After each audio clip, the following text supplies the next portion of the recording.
CSMT स्थानकाबाहेर आता पोलिसांनी बॅरिकेटिंग केलेलं आहे। या ठिकाणी मोठ्या संख्येने आंदोलक उपस्थित होते आणि आता रस्ता रिकामा करण्यासाठी म्हणून पोलिसांनी बॅरिकेटिंग केलेलं आहे। मंत्रालयाबाहेर सुद्धा मोठा बंदोबस्त ठेवण्यात आलेला आहे। तर तिकडे मरीन ड्राईव्ह परिसरात मराठा आंदोलक मोठ्या संख्येने उपस्थित होते।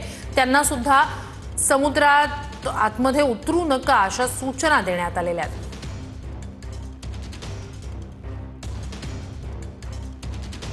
तर सीएसएमटी स्थानक परिसरातून आढावा घेतला आमच्या प्रतिनिधीने।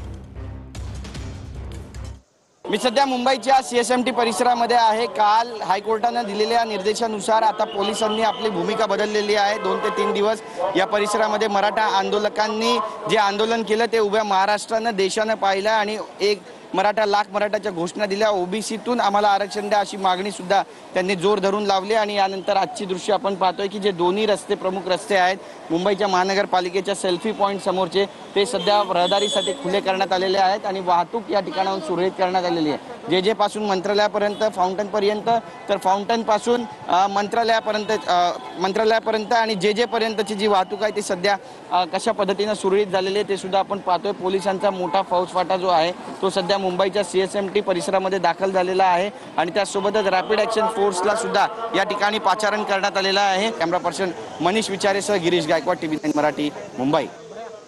मुंबईच्या मरीन ड्राईव्ह परिसरामध्ये मोठ्या संख्येने मराठा बांधव जे आहेत ते आंदोलन करताना आपल्याला पाहायला मिळतात या ठिकाणी। आणि मराठा बांधव जे आहेत ते या सगळ्या मरीन ड्राईव्ह परिसरामध्ये फेरफटका मारण्यासाठी या ठिकाणी आलेले असल्याचं आपल्याला पाहायला मिळतंय। खरं तर आज आमरण उपोषणाचा 5वा दिवस आहे। मनोज जरांगे पाटलांबरोबर शिंदे समितीने चर्चा सुद्धा केलेली होती, परंतु त्यांची मागणी आम्हाला मान्य नाही असं मनोज जरांगे पाटील यांनी ठणकावून सांगितलेलं होतं। काल कोर्टामध्ये या सगळ्या आंदोलनाच्या विरोधात जी आहे ती याचिका देखील दाखल झालेली होती आणि सुनावणी देखील पार पडलेली।